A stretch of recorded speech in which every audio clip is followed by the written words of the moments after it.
लोंढे बोरुडेंनी विरोधकांना फोडला घाम. नेमकं काय घडलं पाहूयात. महापालिका निवडणुकीच्या रणधुमाळीत अहिल्यानगर शहर चांगलंच तापलं असून प्रभाग क्रमांक 9 मधील राजकारण सर्वाधिक तापलंय. उमेदवारी अर्ज भरल्यानंतर पहिलवान महेश रामभाऊ लोंढे आणि पद्माताई विजयकुमार बोरुडे या जोडीनं प्रचारात स्पष्ट आघाडी घेतल्याचं चित्र आहे.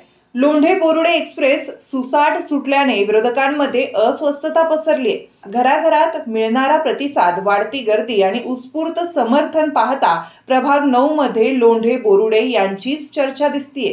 प्रभाग 9 मध्ये नेमकं काय घडतंय सविस्तर पाहू.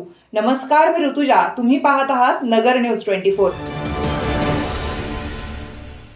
केंद्रात आणि राज्यात भाजपची सत्ता आहे. तसेच नुकत्याच झालेल्या नगर परिषदा, नगरपंचायतीच्या निवडणुकीमध्ये राज्यात सर्वाधिक जागा भाजपनं जिंकल्यात. अहिल्यानगर महापालिका निवडणुकीमध्येही भाजप सर्वाधिक जागा जिंकेल असा विश्वास भाजपचे निष्ठावंत पदाधिकारी व्यक्त करत आहे. महापालिका निवडणुकीसाठी सध्या शहरातील वातावरण भाजपसाठी अनुकूल आहे. भाजपने महापालिका निवडणुकीत प्रभागात सर्वे करून निवडून येऊ शकणाऱ्या इच्छुकांना उमेदवारी दिली आहे.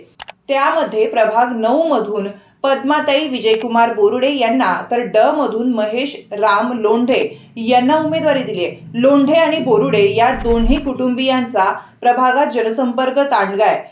याच गोष्टींचा सर्वात मोठा फायदा त्यांना महापालिका निवडणुकांमध्ये होणार असल्याचं बोललं जात आहे. उमेदवारी अर्ज भरण्याच्या अगोदर आणि भरल्यानंतर बोरुडे लोंढे यांनी प्रभाग 9 पिंजून काढला.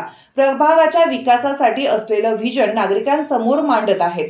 पालकमंत्री राधाकृष्ण विखे पाटील आणि माजी खासदार सुजय विखे पाटील यांचे विश्वासू म्हणून लोंढे बोरुडे यांच्याकडे पाहिलं जातं.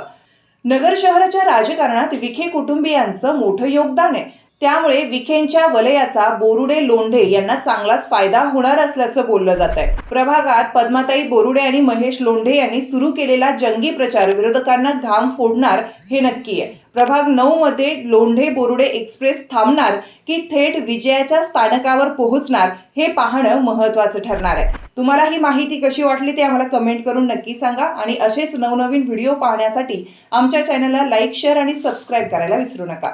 नवीन बातम्या आणि ताज्या घडामोडींसाठी आजच आपल्या चॅनलला सबस्क्राईब करा.